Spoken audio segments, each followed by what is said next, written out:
আসসালামু আলাইকুম। Hello everyone, welcome to out of home. আমার একটা অনেক দিনের শখ ছিল যে ঢাকা বৃক্ষ মেলা আমি যাব, কিন্তু ওইখানে যাইতে পারি নাই। তাই কুমিল্লা বৃক্ষ মেলা গিয়ে ওই শখটা মেটানোর চেষ্টা করলাম। আর ওইখানে আমি গিয়ে কি কি বৃক্ষ দেখলাম, এমনকি ফুল ফল গাছ দেখলাম, ওইগুলা নিয়েই আজকে এই ভিডিওটি তৈরি করা।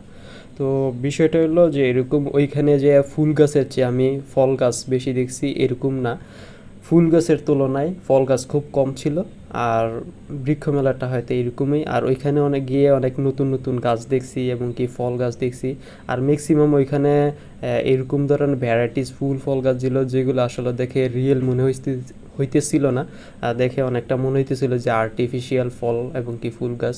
আর ওইখানকার দাম তুলনামূলকভাবে আমার কাছে অনেক বেশি মনে হয়েছে, যেটা আগে এরকম ধারণা ছিল না যে গাছ এত দাম হইতে পারে।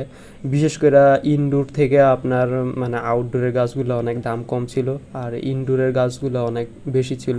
আর এটার একটা রিজন ছিল, রিজনটা হলো এরকম, ওই গাছগুলো বেশি পরিচর্যা করা লাগে না। হালকা পানি স্প্রে করলে ওই গাছগুলো এমনিতেই মানে ঠিকঠাক থাকে এবং কি জীবিত থাকে। এখন কথা হলো যে আপনি বৃক্ষমেলায় কেন যান? বৃক্ষমেলায় যাওয়ার অনেক রিজন থাকতে পারে, তো আমি কয়েকটি বলি। একটা হলো যে আপনি এক স্থানে আপনি অনেক গাছ পাবেন, যেটা আপনি নার্সারিতে গেলে পাবেন না। দ্বিতীয়ত হলো আপনি এখানে গাছগুলো দেখে এবং কি যাচাই বাছাই করে এবং কি দাম দর করে নিতে পারবেন। এমনকি এখানে অনেক গাছের স্টল আছে যেগুলো আপনার এক স্টলে পছন্দ হলে অন্য স্টলে আপনি যেতে পারেন, কিন্তু কোনো এক নার্সারিতে গেলে এরকম সুযোগ থাকে না। এইবার বলি আপনার বনসাই গাছ নিয়ে। বনসাই গাছটা হলো এরকম যে বড় গাছকে আপনার ছোট গাছে রূপান্তর করা হলো বনসাইয়ের বিষয়। আর এই বনসাই গাছ কিন্তু শুধু 1 2 3 মাসেই হয় না, এটা বছর বছর অনেক মানে যত্ন সহকারে এটা খেয়াল রাখতে হয়, তারপর সেই বনসাইয়ের যে শেপটা তৈরি হয় তো ওইভাবেই বনসাই গাছগুলো করা হয়। আমি একটা ভিডিওতে দেখছিলাম, একটা লোক দাবি করতেছিল যে বনসাই গাছ মূলত ভারত উপমহাদেশ থেকে এটা শুরু হয়, এটা কোনো চীন কিংবা জাপান থেকে শুরু হয় না। কিন্তু আধুনিকভাবে আমরা যেটা জানি যে আগে থেকে জানতাম যে এটা হয়তো এটা চীন কিংবা জাপানদের তৈরি, কিন্তু এই কালচারটা নাকি আসলে ভারত উপমহাদেশ থেকে কালক্রমে ওইটা ছড়াই গেছিল, অনেক আগেরই ইতিহাস। আপনাদের সবার সাথে আর একটা মজার বিষয় শেয়ার করি। বিষয়টা হলো এরকম, যে ফুলটার নাম আমি জানতাম যে পলাশ ফুল, কিন্তু ওইখানে বৃক্ষ মেলা গিয়ে দেখি আসলে ওইটার নাম পলাশ ফুল না, ওইটার নাম অন্য কিছু। তাহলে বোঝা গেল যে আসলে এতদিন যেটা আমি জানি না ছিলাম যে এটা পলাশ ফুল, তাহলে ওটা ভুল জানা ছিল। তো এরকমও অনেক কিছুই আমি শিখতে পারছি যেটা নার্সারিতে গেলে শিখতে পারতাম না, আমি কি জানতে পারতাম না, তো আইডিয়াও হইতো না। আর একটা আইডিয়া বলি, যে ম্যাক্সিমাম গাছের নামই প্রায় মেয়েদের নামে, হয়তো এই কারণেই মেয়েদের ফুল এত ভালো ভালো লাগে। আর আরেকটা হলো ফুল কিন্তু ভালোবাসার প্রতীক, ওই দিক থেকেও ফুলকে আমিও ভালোবাসি।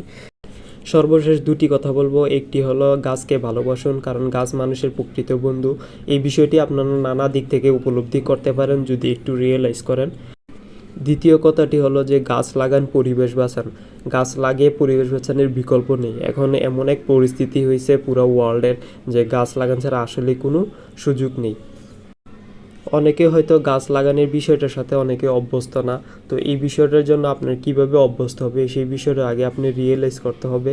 কারণ আপনি গাছকে যদি ভালোবাসেন, অথবা গাছ থেকে আপনি কি কি পাচ্ছেন, অথবা গাছ থেকে কিভাবে আপনি হেল্পফুল হচ্ছেন, এই বিষয়টা যদি আপনি ভাবেন, তাহলে অবশ্যই আপনার গাছ লাগানোর দিকে মনোযোগ হতে পারে।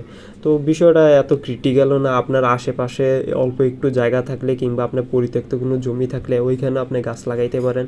আপনি গাছ লাগাইলেন এবং কি কিছু বছর পর দেখলেন যে গাছটা অনেক বড় হয়েছে, যদি আপনি এই বিষয়টা দেখেন, তাও আপনার কিন্তু অনেকটা ভালো লাগতে পারে। তো যাই হোক, আজ এই পর্যন্ত। ইনশাল্লাহ আগামী ভিডিওতে আবার কথা হবে, দেখা হবে। আসসালামু আলাইকুম।